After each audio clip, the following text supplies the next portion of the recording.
Hey everyone, GARCIA here with Exis, bringing you another sort of Convallaria video. In this video, we're going to talk about GARCIA. I don't actually have her, and unfortunately, this game doesn't have a codex or anything, so I had to go and re-roll to grab her. So we're going to talk about her skills and everything, and then I'm going to hop over to my main game to show you some of the gear and whatnot. So, GARCIA, she is lower on the tier list, but if you're looking for waifu, ain't got to look too much further. So she is Fortitude, part of the Papal States. See what her trait does. At the start of turn, GARCIA gains 1 stack of rotational acceleration up to 6 stacks. When reaching 3 stacks, increases crit by 15%. And let's go check out her max level. The effect is improved to, at the start of the turn, GARCIA gains 1 stack of rotational acceleration, up to 9 stacks. And that increases her attack and defense by 4%. When reaching 3 stacks, increases crit by 30%. 6 stacks, crit damage by 30%. When having 9 stacks, ignores target's block and 40% of defense. At the start of the battle, she gains 2 stacks of rotational acceleration. Now, on paper, so far, she's looking pretty good. I actually, she was one of my main units in the last CBT we had, and I'm not gonna lie, like, I absolutely enjoyed her. She's not a meta unit, but she's definitely a lot of fun to play. All right, so let's go check out her skills, or her ranks. So first one is Lock On. At the start of the turn, inflicts physical defense 2 down on the enemy within the highest P attack in the 6-tile radius around the character for 1 turn. And Battle Fever. After initiating an active attack, the character takes 15% less damage, dealing a crit damage. Additionally, decreases damage taken by 25% for 1 turn. You are not using her for damage mitigation. Lock On is going to be the skill that you're going to use. All right, up here, Hook Shot. It's the debuff. Instant. Selects 1 enemy within the cross-shaped range around the character, drags them to the character, inflicts reaction skills down for 1 turn. We have a Taste of Blood. GARCIA dispels 3 debuffs on herself, recovers 30% HP, and gains Potential Burst lasting for 1 turn. Potential Burst increases attack by 20%, defense by 40%, and grants attribute debuff block. Again, we're not looking for mitigation with her. And the amount of map manipulation she's going to gain with the Hook Shot, we're going to go here with, and we're going to go with Hook Shot.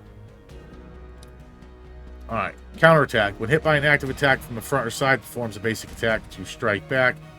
If the target attacker is within range, dealing 70% of the basic attack's damage. The effect can be triggered up to 1 time per round. And Fatal Reaping. Performs assisting attack if any enemy within 3 tiles of cross-shaped range around the character is dying after being attacked by the character's allies. The assisting attack deals piercing damage equal to 50% of the target's lost HP. The effect can be activated up to 1 time per round. I like counterattack much better, because you're in combination with Hook Shot, some other things. You're going to be face to face with the enemy, and I think that has better utility. If you're running a full melee heavy team, Fatal Reaping can definitely be an option. Spinning Blade. GARCIA selects 1 enemy within a cross-shaped range around her and drags them to her side, dealing 70% damage and recover 2 energy when defeating any target. When there are no allies within 2 tiles around the attacker, attack and defense increased by 8, crit increases by 10%. Again, let me just double check we have. All right, so we have basic attack and the passive up here.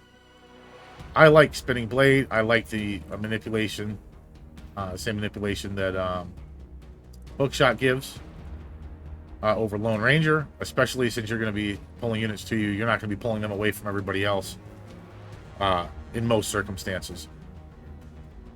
Painful Cutting. Basic attack. Single target attack. GARCIA deals 33% damage 3 times. When used against an injured target, crit is increased by 25%. Deals 100% physical damage and inflicts passive skills debuff on injured targets before attacking, lasting for 2 turns. I like the debuff on that, and it does do the 1% extra damage.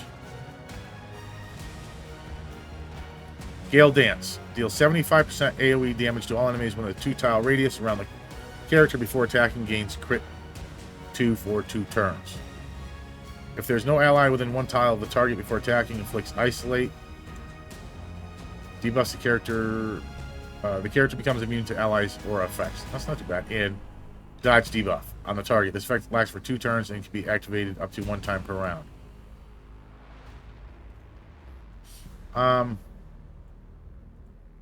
I'm still gonna go with hook shot and spinning blade on this. Take the hidden executioner passive. It's my own personal opinion. All right, so let's go over here and check out some skills. Anything to do with turn manipulation, attack damage. You can go with slight damage mitigation, but again, this is going to be a unit that you're using to drag the enemy, pull the enemy into you, and then just beat them up. Void Stab I don't think Void Stab's that bad of a weapon choice. Increases crit damage.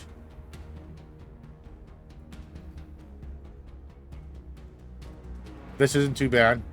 Gives a little bit of HP boost for a little bit more survivability, and then physical attack.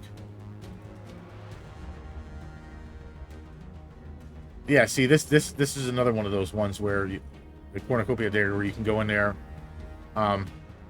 you know, get your skills off, restore your energy, and then has an HP recover. I think that's you know, pretty good.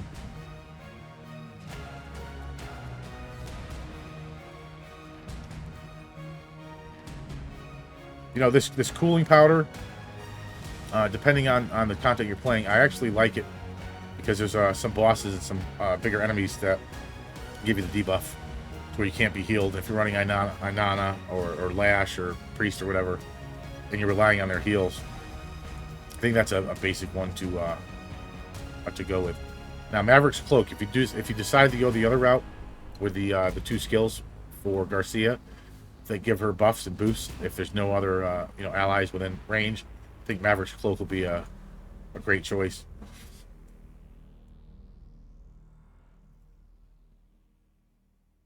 Berserk Incense is a good shot. You know, Mist Necklace isn't too bad. You know, you're gonna want to play around and, you know, find some anything that, like I said, anything that does anything with movement. Like if you have something that'll give movement speed up, movement speed down to the enemy, or damage increase. You know, it's kind of hard to. Yeah, anyway. Let's go over and look at the tarots. People call them tarots. There are tarots. Desire of Temperance is not bad. Because what you're going to do is you're going to get up there and you're going to pull a unit into you. They're most likely going to get hit. This will negate, you know, a hit or two, or at least a good portion of the damage. Verdict of Justice increases crit by 15%. This is a really good tarot as well. You know, anything that increases your damage output is going to be extremely helpful.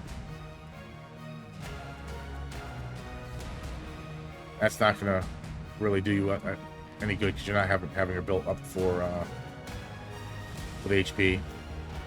For each one character defeated in battle, gains 1 stack of Devil. This increases attack defense by 3%. This is kind of one of those go-to tarots for DPS. On pretty much any stage that has multiple enemies, you're not going to want this tarot on a boss because you're not going to get any of the skills off.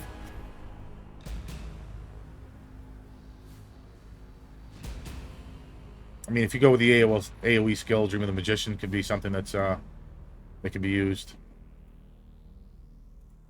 Yeah, anything that adds some damage to your kit or whatever is going to be preferable for Garcia.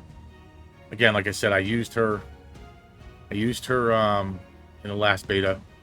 She was a fairly good unit, but again, she's low on the tier list. This You're probably not going to use her unless you're stuck with her, unless you're going for that waifu team, because she's definitely up there. Anyway, like, comment, subscribe. Peace.